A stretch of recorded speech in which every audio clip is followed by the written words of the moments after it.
karena dia juga kan makhluk hidup, dan dia juga ya namanya yang sering kelaparan itu pasti kucing. Kalau burung tidak pernah dia kelaparan. Karena apa? Kalau kucing yang sering kelaparan ini pasti kucing, anjing.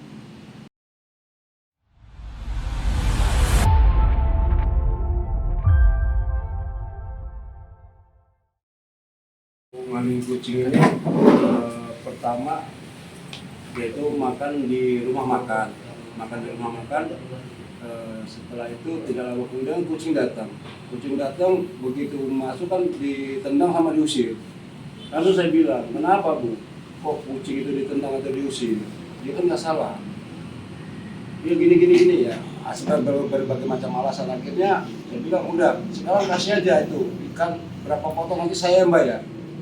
Nah semenjak kejadian itulah memang saya tekadkan bulat saya di tahun 2020 antara bulan 4 sama bulan 5 ya, karena sudah lama sih kejadian itu. Nah di situ saya bulatkan untuk saya insya Allah akan berbagi segitu. Dari 2020 Dari 2020 bulan 5 kalau nggak bulan 4 lah. Siap. Apa sih Bang yang mendasari terkait kita cinta kucing nih Bang? Karena dia juga kan makhluk hidup, dan dia juga ya namanya yang sering kelaparan itu pasti kucing. Kalau burung tidak pernah dia kelaparan. Karena apa? Kalau kucing yang sering kelaparan ini pasti kucing, anjing. Sampai saat informasinya udah sampai ratusan kucing liar ya Bang? Iya, insya Allah Sudah berapa ekor tuh? ya kurang lebih 100 lah. 100-an ekor yang ini untuk ya pokoknya semuanya kurang lebih 100. di rumah atau? Kalau di rumah cuma 30. Jadi begini, setiap kucing yang sakit saya bawa untuk saya obati. Setelah sembuh, kalau bawa diobati juga kan pasti saya kasih kandang. Saya masukin kandang, dikasih obat. Kalau memang harus ke dokter, saya ke dokter. Tetapi kalau bisa ditangani sama istri saya mendukung, anak saya mendukung untuk masalah kucing ini. Intinya 30 di rumah. 30. Sisanya di Mako. Enggak, sisanya itu gini. Kalau kamu sudah sembuh, kamu sudah lepas, sudah bebas. Kamu silakan mau kemana, mau di sini atau mau pergi ke asalmu. Rata-rata kan kucing dari pasar saya ambil. Dan alhamdulillah memang di pasar itu sekarang ada 30 ekor lebih itu. 30 ekor lebih di pasar itu setiap pagi sama sore pasti saya kasih makan. Sampai saya bilang sama dia, nah ini kan kamu yang saya obatin kemarin, kamu balik ke sini ya sudah. Kamu tunggu di sini. Kamu boleh kemana-mana, nanti saat makan pagi, makan sore, kamu ke sini. Ya alhamdulillah begitu. Saya panggil, biasa manggil kucing kan, datang semua. Ya memang kalau dihitung semua total ada 30 lebih namanya di pasar.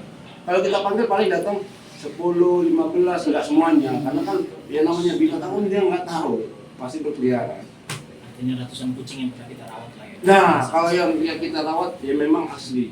100 adalah 100 kucing. Saat ini ada 30 di Walaupun saat ini di rumah 30 yang itu ibaratnya ini kita mengakalinya dari mana? Apa memang kita membuka open donasi Iya. atau seperti apa sih Bang? saya selama ini tidak pernah untuk open donasi. Dan sebenarnya sih masyarakat di pasar itu saya sudah tahu kalau saya memang ngasih kucing. Dan di seputaran rumah saya pun sudah banyak yang tahu. Bahkan ada warga, salah satu dari warga tersebut nitipin kucing ke saya. Anak-anaknya seinduk-induknya ditaruh di, saya bikin cat room seadanya. Karena kemampuan saya untuk bikin cat room. Jadi setiap ada kucing baru masuk.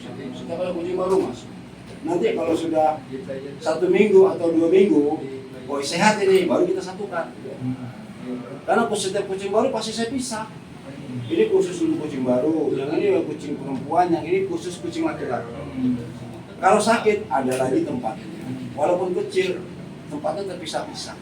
Artinya memang kita menyisihkan sebagian gaji kita untuk kucing-kucing ini lah ya.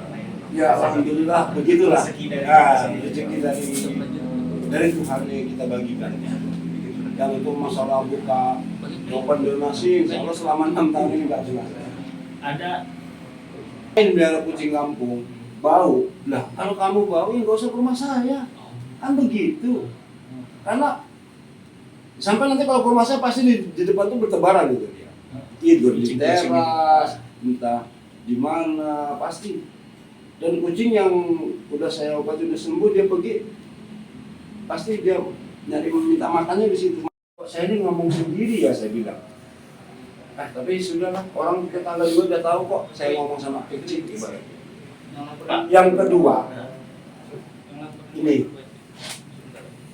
kakinya tinggal tulangnya kelihatan ini. Ini harus dioperasi. Yang satu lagi di rumah kecelakaan mulutnya mangap, itu harus dioperasi. Jadi beban saya ibaratnya untuk ngoperasi ini dua. Saya sudah tanya, itu kurang lebih habis 4 juta. Saya bilang sama dia, mungkin kalau dia ngerti, sabar dulu. Karena tidak semudah membalikan telapak tangan. Mungkin dia juga tahu posisi saya. Ini patah ini, nggak tahu dipukul, nggak tahu kecelakaan. Gewer tulangnya. Tuh. Kamu kelihatan.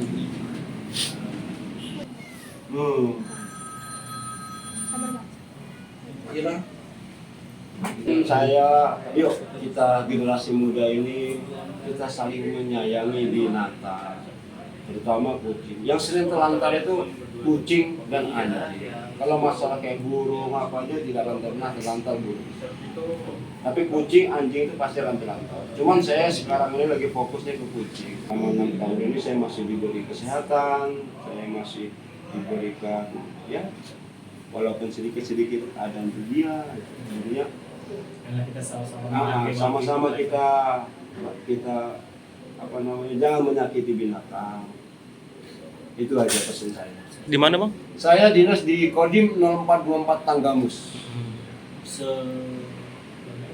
Sebagai kalau saya di Kodim sebagai Intel Kodim. Intelnya. Pangkat dong sekarang? Pangkat saya sekarang sertu. Jontri, sertu Jontri. Ya ini nama saya Jontri aja. Kira ada nama lengkap. Nggak ada nama lengkap ini.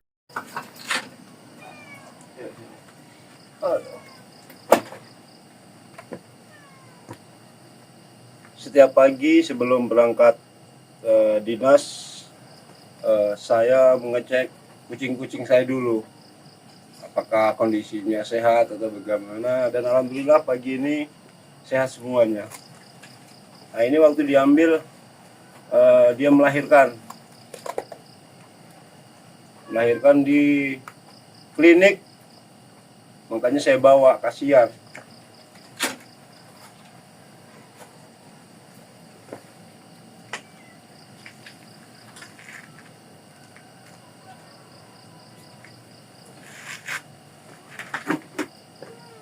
Nah kalau ini kecelakaan kemarin, nggak tahu dipukul orang atau ditabrak motor, kakinya harus segera diamputasi atau dipotong karena tulangnya keluar itu.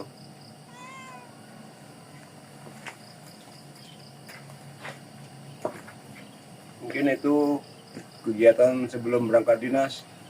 Terima kasih. Sebuah kisah inspiratif yang sangat menyentuh hati datang dari seorang prajurit Tentara Nasional Indonesia Angkatan Darat atau TNI AD yang bertugas di bawah naungan Komando Distrik Militer atau Kodim 0424 Tanggamus, Lampung. Di balik seragam lorengnya yang tegas dan gagah, prajurit bernama Sertu Jontri ini memiliki hati yang teramat lembut dan peka terhadap penderitaan makhluk hidup di sekitarnya. Tanpa pamrih dan tanpa mengharapkan pujian dari siapapun, Sertu Jontri telah bertahun-tahun mendedikasikan hidup serta merelakan isi kantong pribadinya demi merawat, memberi makan, hingga mengobati ratusan ekor kucing jalanan yang telantar, sakit, maupun kelaparan. Saat diwawancarai awak media pada Jumat, 17 Juli 2026 di Makodam 21 Radin Inten, Sertu Jontri menceritakan awal mula perjalanan mulianya ini yang berakar pada sebuah insiden memilukan pada bulan April tahun 2020 silam. Kala itu, Jontri sedang menikmati makan di sebuah rumah makan lokal. Tak berselang lama, seekor kucing jalanan yang tampak sangat kurus dan kelaparan datang mendekat dengan harapan mendapatkan sedikit rezeki makanan. Bukannya diberi makan, kucing malang tersebut justru diusir secara kasar bahkan ditendang oleh orang lain di tempat tersebut. Melihat perlakuan semena-mena itu, hati nurani kemanusiaan John Tree seketika tersentuh dan teriris iba.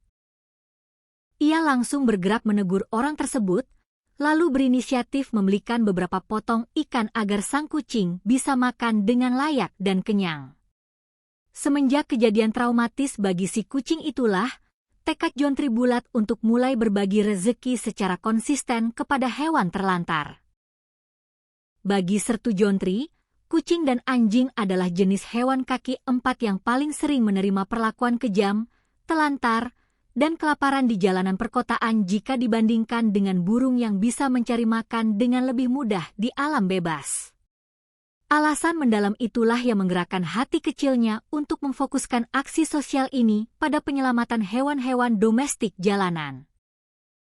Tercatat hingga pertengahan tahun 2026 ini, sudah ada sekitar 100 ekor kucing jalanan yang berhasil diselamatkan dari kekerasan dan kelaparan oleh tangannya.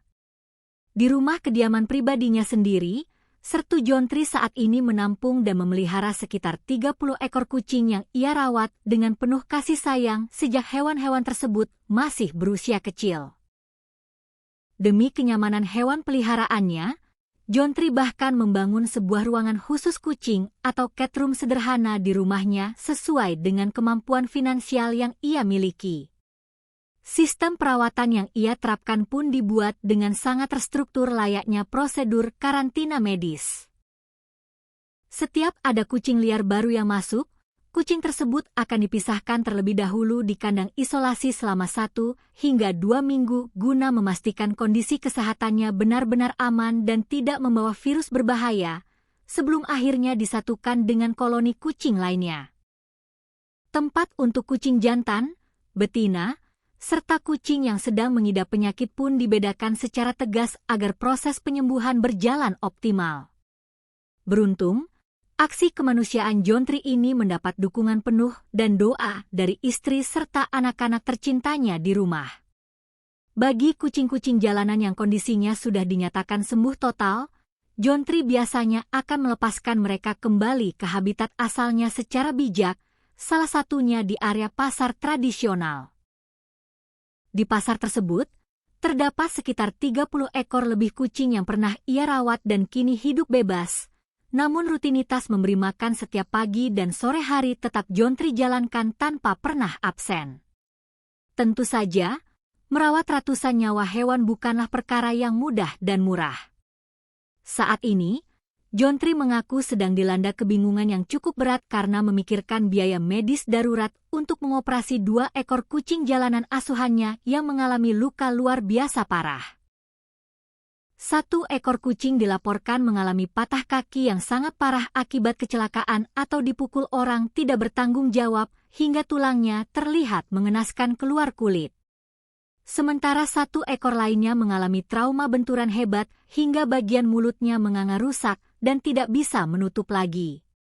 Biaya operasi untuk kedua kucing malang tersebut diperkirakan menelan dana hingga lebih dari 4 juta rupiah. Di tengah keterbatasan dana tersebut, John Tree sering terlihat berbicara sendiri dengan kucing-kucingnya di rumah, meminta mereka untuk sedikit bersabar menahan sakit karena ia sedang berusaha mencari jalan keluar untuk biaya pengobatan medis mereka.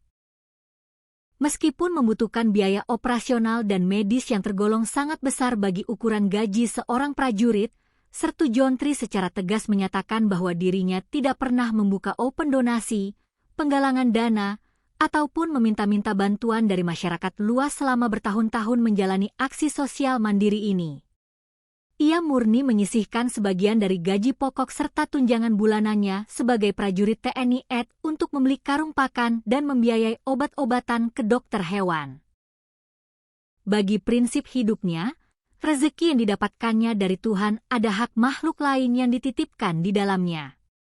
Di akhir penjelasannya, Sertu Jontri menitipkan pesan mendalam khususnya bagi generasi muda untuk saling menyayangi sesama makhluk hidup dan menjabarkan pesan dari pimpinan TNI untuk bersama-sama menjaga binatang serta stop melakukan aksi kekerasan terhadap hewan.